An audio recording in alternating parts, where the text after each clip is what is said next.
Episode के and में अनुपमा जो है वो बाबा जी और बा को ढूंढने निकलेगी और रास्ते में ढूंढती रहेगी। फिर एक छाती दिखेगी, छाता दिखेगा जो बा का होगा। बोला बा का छाता, मतलब कितनी परेशान होंगे, यहीं से गुजरे होंगे। मतलब अनुपमा उनका पीछा करती जा रही है। फिर आर्या बोलती है कि लेट्स गो, चलते हैं यहाँ से। बोला बहुत लंबी जर्नी है, तुम्हारी तबीयत ठीक नहीं। बोला बहाने बनाना बंद करो, हम चलेंगे यहाँ से। फिर अनुज को फोन आता है और आद्या को इग्नोर करके वो फोन अटेंड करने चला जाता है। बोला क्या पता चला? क्या पता नहीं उसको क्या पता चला। फिर वो वनराज के पास जाता है। बोला जल्दी से चलो मेरे साथ। बोला क्या हुआ? बोला चुपचाप चलो, सवाल जवाब मत करो वरना बहुत पछताओगे। तो वो लोग निकला। अनुज ने कैसे पता किया कि बाबा जी कहाँ है, क्या किस तरह से, आई डोंट नो। एपिसोड की बात करूं तो बाबा जी रात को रो रहे होंगे, कूट कूट के रो रहे होंगे, जिनकी आवाज अनुपमा तक आएगी। अब अनुपमा तक क्यों आएगी उसका एक रीजन है, क्योंकि अनुज और अनुपमा बातें करने की कोशिश करेंगे, वो बात नहीं हो पाएगी। फिर अनुज बोलेगा मैं 4 दिन के बाद की फ्लाइट की टिकट बुक कर रहा हूँ और मैं तुम्हारे भी कर रहा हूँ, क्योंकि जिंदगी मौका दे रही है तो मैं मौका हाथ से नहीं जाने दूंगा। तो मैं टिकट बुक करवा रहा हूँ, साथ में तुम आओगे। बोला नहीं, मैं नहीं आ सकती। फिर वही बैकग्राउंड म्यूजिक, एक दूसरे को देखना, दुखी होना, बातें करना। फिर अनुपमा वहां से गुजरी तो बाबूजी की रोने की आवाज सुनी। यहाँ पे बाबूजी बोले एक घर में हमारी आखिरी रात है, इस कमरे में आखिरी रात है, हमें लीला रोना नहीं है। जितना रोना यहाँ पे रो लेना, बच्चों के सामने रोना नहीं है। और सुबह होने से पहले हम लोग एक घर छोड़ के चले जाएंगे। फिर अनुपमा दरवाजे पे सुनने की कोशिश की, खटकाया। उससे पहले बोला मैं सुन लूं क्या बातें हो रही है। बाबूजी को परछाई देख के कोई हमारी बातें सुन रहा है। फिर बोला लीजा तुम भी ना ये रोने वाले सीरियल देख के खुद रोने लगी, ये वो ऐसी तरह से बातें घुमा दी। बोले सीरियल देख के रो रहे हैं सीरियसली?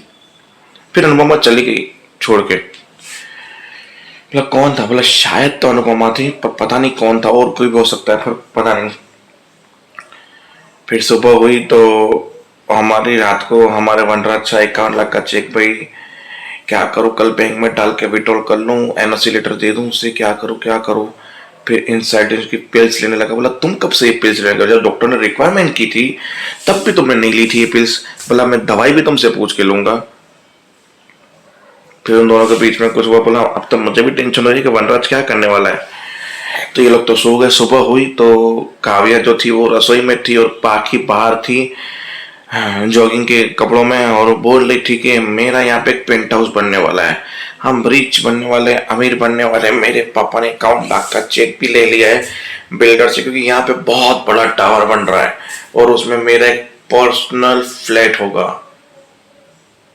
मतलब बाहर गार्डन होगा, ये फर्नीचर होगा, ऐसा होगा वैसा होगा।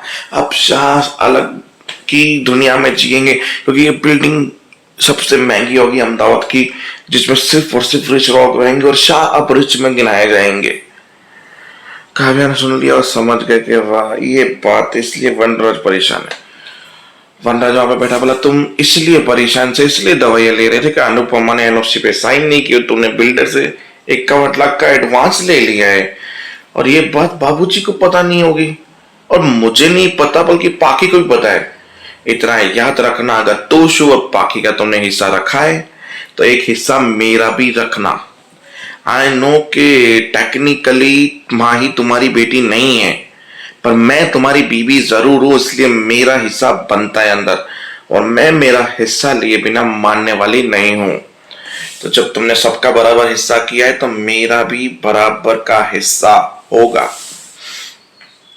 ये बोलने के बाद निकले। फिर अनुपमा ने देखा कि डिम्पी दरवाजा खटखटा रही है। क्या हुआ डिम्पी?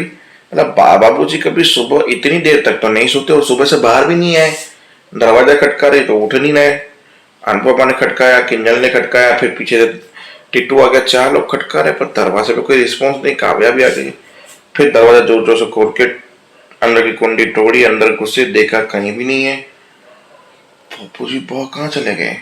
फिर अनुपमा को सारे चीजें याद आई जब काव्या को बोली था आगे तुम्हें ही संभालना है, हम कहाँ रहेंगे, ये वो सब चीजें। फिर वो वनराज शाह की बातें सुनना, हमारा दोनों की बातें सुनना कि भाई 51 लाख का डिपॉजिट चेक मिल गया है। फिर अनुपमा ने कबर्ड्स खोले, कपड़े नहीं, ड्रॉवर्स खोले, दवाइयां नहीं, सब कुछ ले पाके निकल गए बाबू जी। फिर मिस्टर शाह चाय पी रहे थे बैठ के, टेंशन में क्या करूँ, ये अनुपमा साइन करेगी या नहीं करेगी।